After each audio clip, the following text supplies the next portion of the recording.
Hello, good morning students. Welcome to online classes at Shri Ram Integrated BEd College, 17 RB, rising नगर। बहुत बहुत स्वागत है आपका। Welcome all students. तो आज हम ऑनलाइन क्लासेस शुरू करने जा रहे हैं। तो सबसे पहले हम यूनिट फर्स्ट में से एक पॉइंट करने जा रहे हैं, जिस पॉइंट का नाम है द डैफोडिल्स, और जिसको लिखने वाले जो हमारे पॉइंट है वो है विलियम वर्ड्सवर्थ।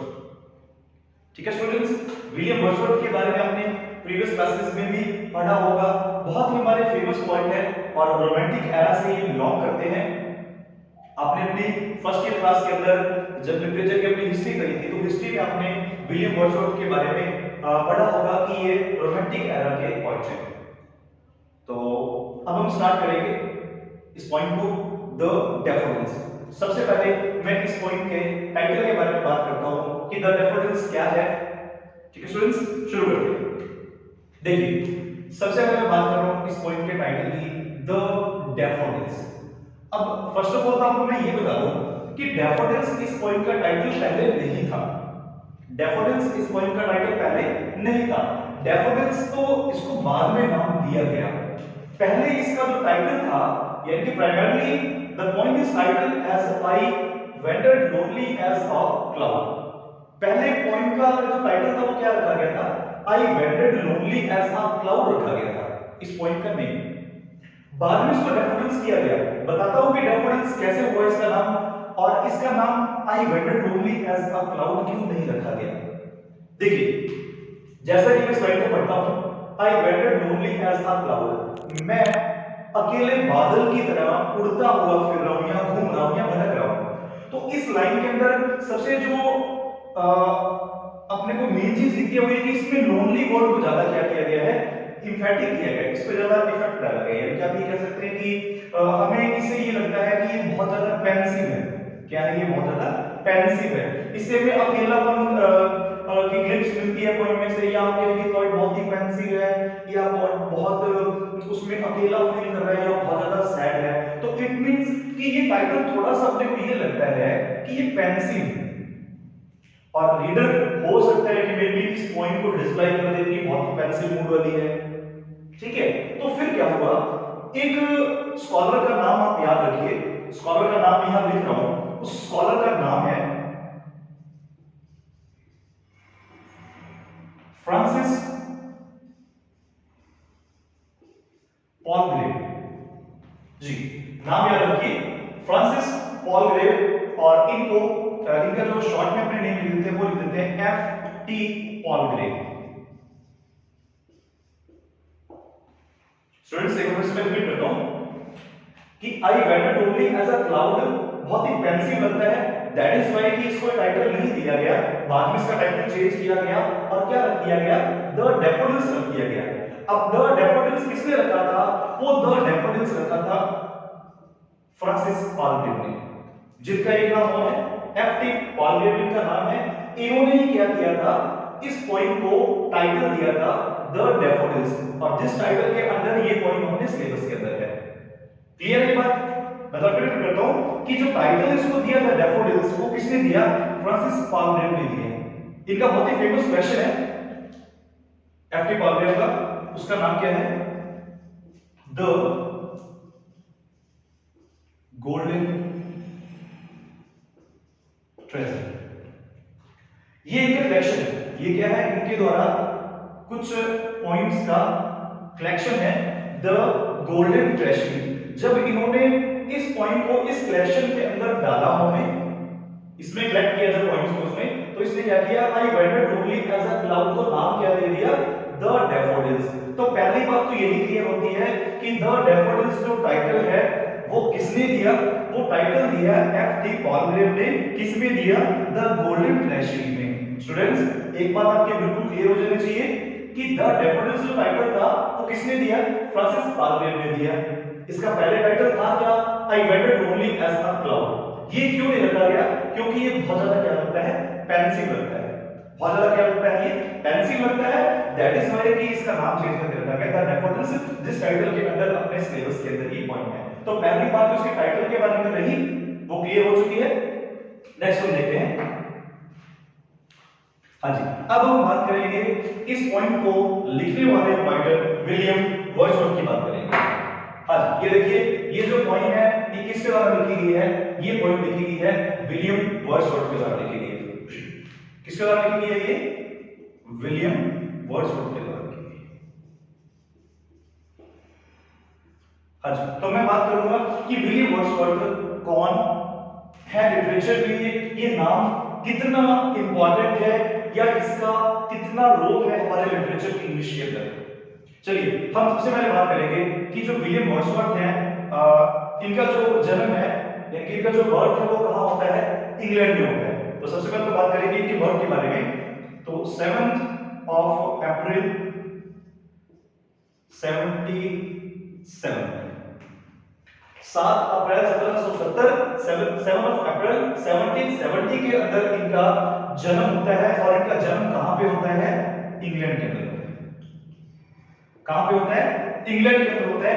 इंग्लैंड में एक जगह है कुकुर माउथ, और वो भी कहां पे है? कम्बरलैंड के अंदर है। और वहां पे इसका जन्म होता है विलियम वर्ड्सवर्थ का 7 अप्रैल 1770 को। ओके, और इस तरीके से 23 अप्रैल 1850 के अंदर इसकी डेथ हो जाती है। क्या हो जाती है? इसकी डेथ हो जाती है विलियम वर्ड्सवर्थ की। यानी कि आप ये कह सकते हैं कि विलियम वर्ड्सवर्थ 80 ईयर के थे, 80 साल के होने के बाद इनकी डेथ हो जाती है। विलियम वर्ड्सवर्थ का एक इंट्रोडक्शन है कि 7 अप्रैल 1770 में इसका इंग्लैंड में जन्म होता है, और इसके बाद में 23 अप्रैल 1850 के अंदर इसकी डेथ हो जाती है विलियम वर्ड्सवर्थ की। अब विलियम वर्ड्सवर्थ के बारे में एक बात की जाती है, इन्होंने खुद ही ये कहा था, if I were not a point, यदि मैं एक पॉइंट नहीं होता, then I would a teacher, तब ये क्या होता? एक टीचर होता। वर्ड्सवर्थ ने खुद ये कहा है कि अगर मैं एक पॉइंट नहीं होता तो मैं क्या होता? एक टीचर होता। चलिए आगे चलते। दूसरी बात, वर्ड्सवर्थ बेसिकली कहता है कि ये प्रीस्ट ऑफ नेचर है। ये क्या है? प्रीस्ट ऑफ नेचर है। ये प्रकृति का पुजारी है, क्योंकि बहुत ज्यादा इसको नेचर से लगाव था।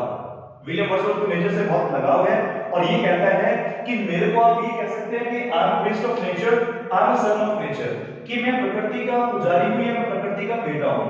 विलियम वर्ड्सवर्थ प्रकृति के बहुत ही ज्यादा क्लोज थे, या आप ये कह रहे हैं कि he was really intimate with nature from his very childhood. Priest of nature किन्हें कहते हैं?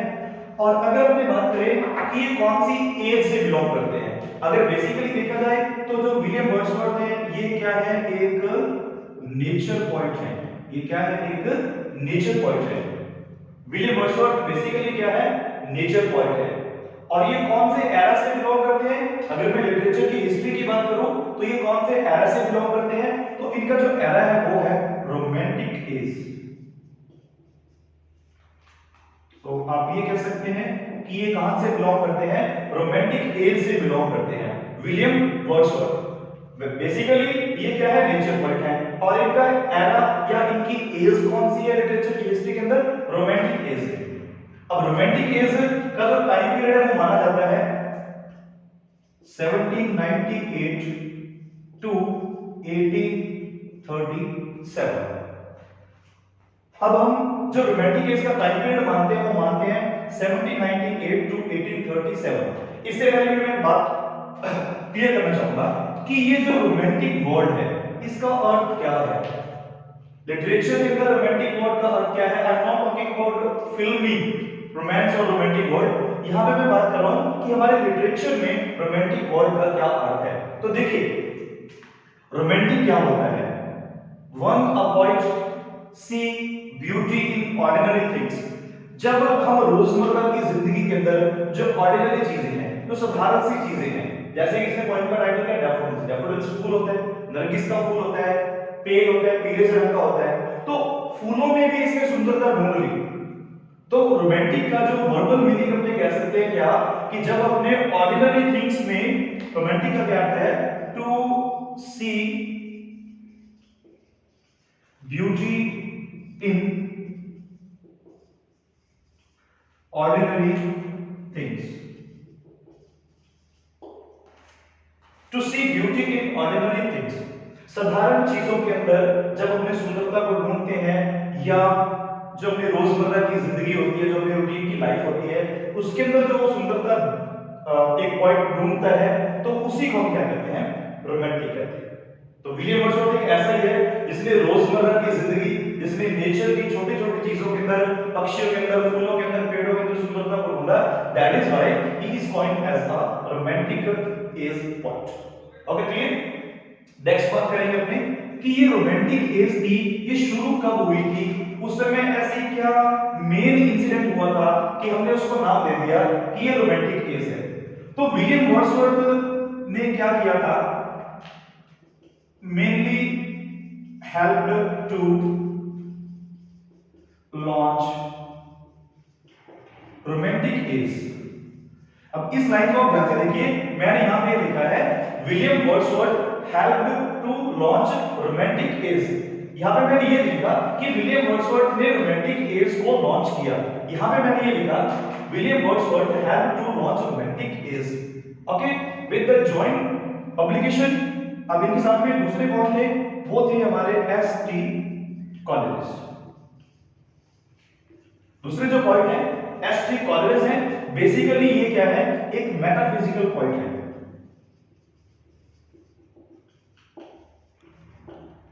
Basically ST. कॉलेरिज एक मेटाफिजिकल पॉइंट है। अब विलियम वर्ड्सवर्थ ने क्या किया था, विलियम वर्ड्सवर्थ ने क्या किया था, इनके साथ में मिलके एक जॉइंट पब्लिकेशन किया था, और उस पब्लिकेशन का नाम क्या था, लिरिकल बैलेट्स। लिरिकल बैलेट्स एक ऐसा कलेक्शन था जिसके अंदर दोनों का जॉइंट कंट्रीब्यूशन था। किस किस का कंट्रीब्यूशन था, विलियम वर्ड्सवर्थ का और एस.टी. कॉलेरिज का। दोनों ने मिलकर इस लिरिकल बैलेट्स को पब्लिश किया। कब पब्लिश किया, 1798 के अंदर। 1798 के अंदर इन्होंने पब्लिश किया, और इसके पब्लिकेशन के साथ ही इन्होंने क्या कर दिया, रोमांटिक एज को लॉन्च कर दिया हमारे लिटरेचर की हिस्ट्री में।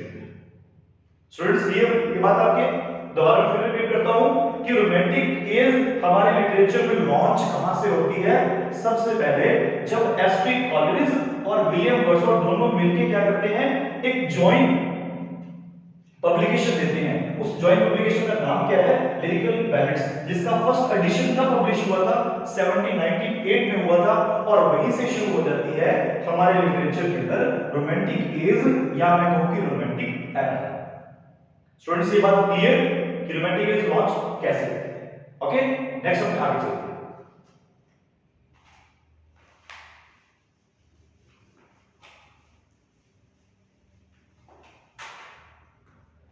अब जैसे कि आपको मैंने प्रीवियसली बताया कि विलियम वर्ड्सवर्थ एक रोमांटिक पॉइंट है, और इन्होंने एस.टी. कॉलेज के साथ में मिलकर एक जॉइंट पब्लिकेशन दिया, लिरिकल बैलेट्स। अब लिरिकल बैलेट्स के अंदर क्या था, लिरिकल बैलेट्स का जो पहला एडिशन आया था वो आया था 1798 के अंदर। उसके बाद में ये तो फर्स्ट एडिशन इसका था। इसी का जो सेकंड एडिशन था, इसी का जो सेकंड एडिशन था वो कब आया था, 1802 के अंदर आया था। इसी का सेकंड एडिशन जो आया था वो कब आया था, 1802 के अंदर आया था। और ये भी दोनों का क्या था, जॉइंट कोलैबोरेशन था। तो आप ये कह सकते हैं कि जो लिरिकल बैलेट्स थी ना, lyrical ballads are to be called landmarks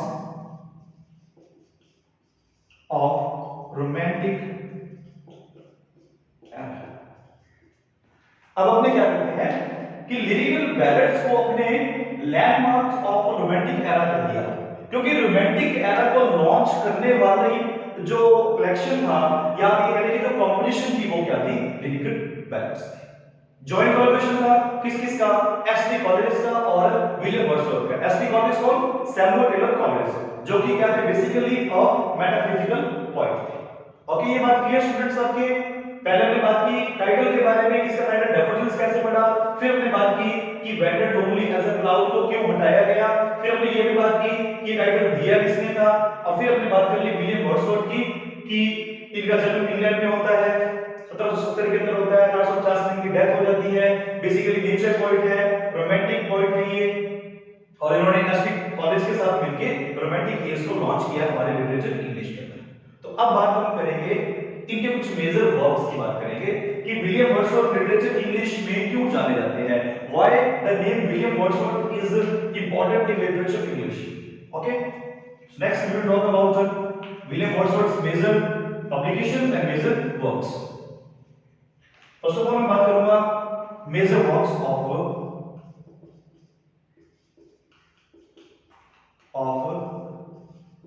William Wordsworth. Wordsworth के कुछ मेजर वर्क्स की बात करते हैं, जिसमें नंबर 1 में बात करूंगा, ये तो है ही लिरिकल बैलेड्स।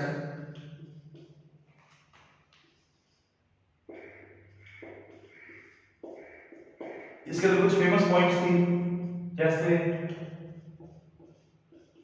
साइमन ली, फिर बात करें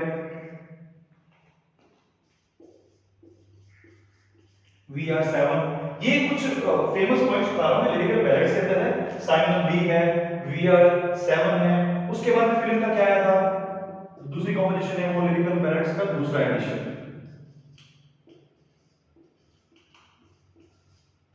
बैलेड्स का दूसरा एडिशन था जो कि कब आया था, 1802 के अंदर आया था। उसके बाद में बात करेंगे नंबर 3,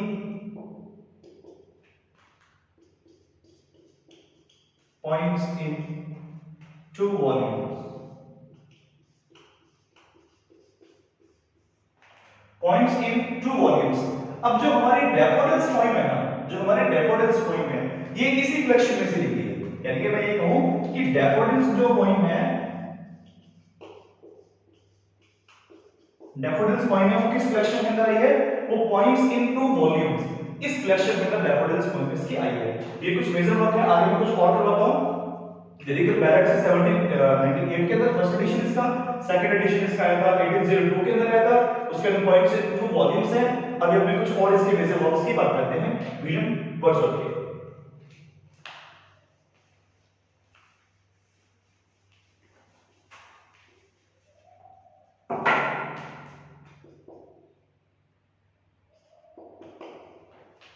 एक था द प्रील्यूड। अब द प्रील्यूड क्या था, इनकी एक सेमी ऑटोबायोग्राफी थी। क्या थी, सेमी ऑटोबायोग्राफी। इसको थोड़ा लेंथ हो जाएगा, आगे मैं अपनी नेक्स्ट वीडियोस में ये आपको क्लियर करूंगा कि सेमी ऑटोबायोग्राफी क्या होती है और द प्रील्यूड को सेमी ऑटोबायोग्राफी क्यों कहा गया है। देखिए थोड़ा सा बताता हूं, आपको मैं थोड़ा हिंट देता हूं। क्या था कि प्रील्यूड के अंदर ऑटोबायोग्राफी क्या होती है, जिसमें अपने क्या करते हैं, सेल्फ असेसमेंट देते हैं या अपनी सेल्फ की लाइफ के बारे में बताते हैं। तो ऑटोबायोग्राफी जो प्रील्यूड है, इसने अपने बचपन के बारे में बताया, इसमें अपने जीवन के बारे में बताया। ओके, तो नेक्स्ट हम बात करेंगे एक इनकी बहुत ही फेमस पॉइंट थी, वो थी सॉलिटरी रीपर। Solitary reaper. उसके बाद बात करेंगे अपनी इनकी थी लूसी ग्रे। Lucy grey. और बात करेंगे ऑड ड्यूटी। ऑड ड्यूटी भी इनकी फेमस पॉइंट थी। और बात करेंगे अपनी इसका भी कुछ मेजर वर्क्स है।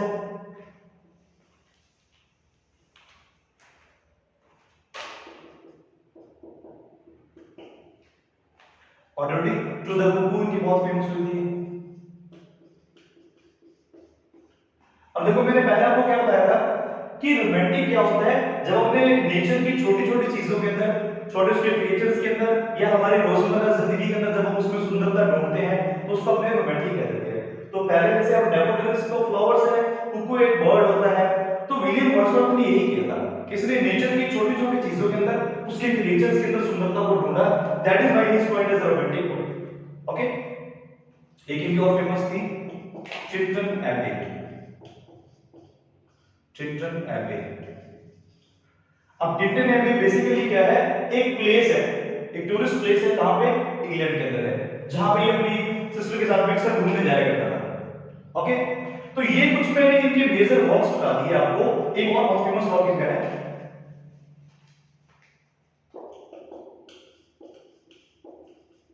Preface to lyrical ballads. Preface to lyrical ballads भी किसने लिखा था? विलियम वर्ड्सवर्थ ने लिखा था। तो आज की क्लास में हमने इनके मेजर वर्क कितनी करने के ज्यादा बेहतर हो जाएगा। वैसे तो बहुत कंपोजिशन लिखी है उन्होंने, लेकिन मेनली जो आपके नोटिस में रहनी चाहिए वो ये है, preface to lyrical ballads and written ambient with the book है, और जो मैंने प्रीवियसली आपको नोट करवा दी है। तो ये कुछ मेजर वर्क्स थे। अभी हमने वर्ड्सवर्थ के बारे में पढ़ा कि वर्ड्सवर्थ कौन थे, और एक इनके बारे में बहुत इंपॉर्टेंट चीज बताऊं कि ये 1843 टू 1850 ये रहे थे पोएट लॉरेट। ये क्या रहे थे? पोएट लॉरेट रहे थे। पोएट लॉरेट क्या होता है? एक राज कवि होता है। रेलवे नंबर नेक्स्ट क्वेश्चन में कि पोएट लॉरेट कौन होता है।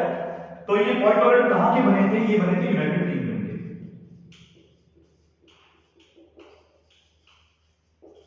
ये कहां के बने थे? 1843 टिल हिज डेथ 1850 1850 तक ये पोएट लॉरेट बने रहे। कहां के? यूनाइटेड किंगडम के। इनसे पहले कौन थे? इनसे पहले जो थे वो थे रॉबर्ट सॉली। कौन थे? रॉबर्ट सॉली। रॉबर्ट सॉली। और इनके बाद कौन बना?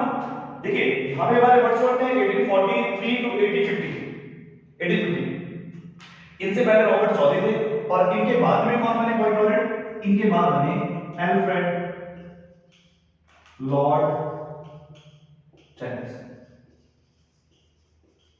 इनके बाद ये इनकी भी आपके सिलेबस में एक पॉइंट है एल्फ्रेड लॉर्ड टेनिसन की, ब्रेक ब्रेक ब्रेक। ये पॉइंट अपने नेक्स्ट क्लास में करेंगे भी, ठीक है। तो स्टूडेंट्स इतना क्लियर हुआ आपकी कि वर्ड्सवर्थ कौन थे। आपको काफी इनके बारे में बता दिया मैंने, कुछ मेजर वर्क्स थे इनके, और ये इनके अचीवमेंट्स है कि ये पोएट लॉरेट बने रहे हैं 1842 टू 1815 से। पहले रॉबर्ट सॉली थे और इनके बाद में एल्फ्रेड लॉर्ड टेनिसन थे। तो ये एक शॉर्ट इंट्रो हो गया विलियम वर्ड्सवर्थ का। पॉइंट का बता दिया आपको मैंने कि डैफोडिल्स जो नाम था वो क्यों पड़ा, और ये आई वेटेड ओनली एज अ क्लाउड, ये इसका पहला टाइटल था। इसको चेंज किसने किया था? फ्रांसिस पॉलगेट ने किया था इसको। वो सारी चीजें अपने क्लियर कर चुके हैं। तो अब अपने आगे चलते हैं, बात करेंगे कि डैफोडिल्स किस तरीके की पॉइंट है, what is the form of daffodils और what is the nature of daffodil point. Next अपने डिस्कस करते हैं।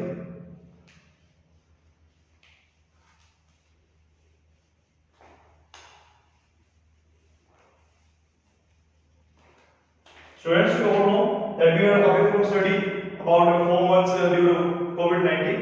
उसकी वजह से थोड़ा स्टडी से दूर थे, तो अब हमें स्टडी में बने रहना है और हमें मेहनत करनी, हार्ड वर्क करना है। ओके, नेक्स्ट चलते हैं। अब अपने बात करेंगे कि डैफोडिल्स जो पॉइंट थी, द डैफोडिल्स जो है वो किस तरीके की पॉइंट है, ये कब लिखी गई, और इसको लिखने के पीछे पोएट की इंस्पिरेशन कहां से थी, what is the background of the daffodils. देखिए पोएट्री वास्तव में क्या होती है? पोएट्री एक इंस्पिरेशन होती है। पोएट्री आप ये कह सकते हैं कि इमेजिनेशन होती है। वर्ड्सवर्थ तो खुद कहते हैं पोएट्री क्या है? Spontaneous overflow of powerful feelings, कि जब हमारी भावनाएं इतनी पावरफुल हो जाती हैं कि हम उनको संभाल नहीं पाते, तो फिर हम उनको क्या कर देते हैं? हम उनको एक्सप्रेस करते हैं, और वही जो हमारी एक्सप्रेशन है वो क्या बन जाती है? पोएट्री बन जाती है।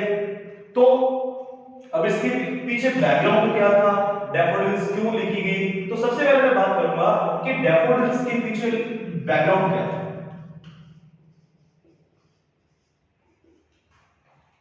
ऐसी क्या इंस्पिरेशन थी कि इन्होंने डैफोडिल्स को लिखा। तो बैकग्राउंड की बात करते हैं, सबसे पहले बात करता हूं मैं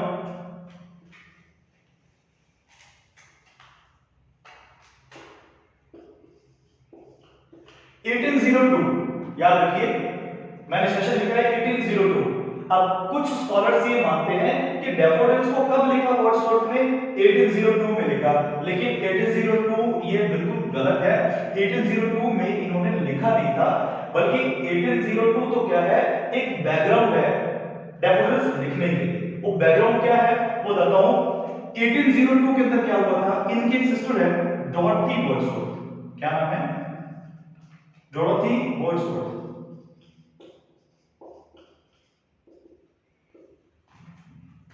देखिए स्टूडेंट्स, डोरोथी वर्ड्सवर्थ का बहुत ही रोल रहा है विलियम वर्ड्सवर्थ के लाइफ के अंदर। जब एक बार क्या होता है कि वर्ड्सवर्थ के फ्रेंड की डेथ हो जाती है तो फिर ये पोएट्री लिखना बंद कर देते हैं। जब इन्होंने पोएट्री लिखना बंद कर दिया था तो उस समय जो इनको इंस्पिरेशन मिली थी वो कहां से मिली थी? डोरोथी वर्ड्सवर्थ से मिली थी। तो डोरोथी वर्ड्सवर्थ के साथ ये घूमने जाता है। ये घूमने कहां जाता है? उस प्लेस का नाम है ग्लेनकॉइल बे। ये कहां घूमने जाते हैं? सॉरी स्टूडेंट्स, ये घूमने कहां जाते हैं? ग्लेनकॉइल बे। ग्लेनकॉइल बे ये कहां पे है? बेसिकली तो ये कहां पे है? नॉर्थ वेस्ट इंग्लैंड में। कहां पे है ये? नॉर्थ वेस्ट इंग्लैंड में। नॉर्थ वेस्ट इंग्लैंड में है ये ग्लेनकॉइल बे। ये वहां पे घूमने जाते हैं और वहां पे भी एक फेमस लेक डिस्ट्रिक्ट है। उस लेक डिस्ट्रिक्ट में ये ग्लेनकॉइल बे है। तो उस लेक डिस्ट्रिक्ट का नाम क्या है? उसका नाम है अल्सवॉटर। क्या नाम है इसका? अल्सवॉटर। अब अल्सवॉटर वास्तव में है क्या? Ullswater is in real is the largest lake of north west England. ये नॉर्थ वेस्ट इंग्लैंड की सबसे लार्जेस्ट लेक है। ये कहां की है? ये नॉर्थ वेस्ट इंग्लैंड की one of the largest lake of north west England, Ullswater, where Dorothy Wordsworth and William Wordsworth went for a tour. Then वो टूर पे घूमने के लिए गए थे। तो वहां पे इन्होंने क्या देखा था? इस ग्लेनकॉइल बे पे उन्होंने क्या देखा? उन्होंने यहां पे देखा था डैफोडिल्स को। ग्लेनकॉइल बे जो थी नॉर्थ वेस्ट इंग्लैंड के अंदर, देखिए यहां पे जो लेक डिस्ट्रिक्ट है वहां पे अल्सवॉटर है, बहुत ही फेमस ये लेक है, ये लार्जेस्ट है नॉर्थ वेस्ट इंग्लैंड की। तो वहां पे उन्होंने डैफोडिल्स को देखा। कब? 1802 के अंदर। इट मींस क्या हुआ कि 1802 के अंदर पॉइंट नहीं लिखी गई। The point was in real not written in 1802। यहां पे सिर्फ क्या मिला उनको? एक इंस्पिरेशन मिला, एक बैकग्राउंड मिल गया पॉइंट का कि 1802 के अंदर उन्होंने डैफोडिल्स को देखा और तब उनको एक इंस्पिरेशन मिल गया। लेकिन बेसिकली ये पॉइंट 1802 के अंदर नहीं लिखी गई। तो अब अपने लिखेंगे कि पॉइंट लिखी कब गई? तो इसके बाद में कुछ स्कॉलर्स का ये कहना है कि 1804 और इन बिटवीन 1807 इन सेशंस के बीच में डैफोडिल्स को कहीं ना कहीं वर्ड्सवर्थ ने राइट किया। लेकिन अपने करेक्ट ऑप्शन देखिए इसके अंदर, तो ज्यादातर क्या आता है कि 1807 के अंदर इन्होंने इस पॉइंट को लिखा। आई रिपीट, जो बैकग्राउंड है, जो पोएटिक इंस्पिरेशन है डैफोडिल्स की, वो कब मिली वर्ड्सवर्थ को? 1802 के अंदर, जब क्या था? डॉर्थी वर्ड्सवर्थ के साथ में ये घूमने गया। कहां पे? ग्लेनकॉइल बे के अंदर, जो कि नॉर्थ वेस्ट इंग्लैंड में है। और उसके बाद में इन बिटवीन 1804 1807 इसके बीच में उन्होंने इस पोएम को लिखा 1807 के अंदर। वन मोर इंपॉर्टेंट थिंग कि जो 1807 के अंदर डैफोडिल्स लिखी गई थी ना, उस डैफोडिल्स में क्या था? Only 3 stanzas. उस डैफोडिल में क्या था? 3 स्टैंजास थे ओनली। लेकिन आपके जो सिलेबस के अंदर डैफोडिल्स है उसमें कितने स्टैंजास है? उसमें 4 स्टैंजास है। इसमें कितने हैं? 4 स्टैंजास है। तो इट मींस क्या हुआ? इस पॉइंट को किया गया रिवाइज। अब रिवाइज किसके द्वारा किया गया? इसको वर्ड्सवर्थ के द्वारा किया गया। नेक्स्ट देखते हैं।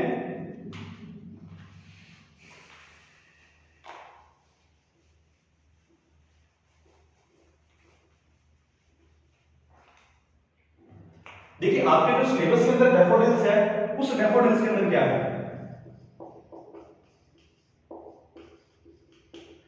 इस डैफोडिल्स के अंदर this daffodils contain 4 stanzas and each stanza contains 6 lines.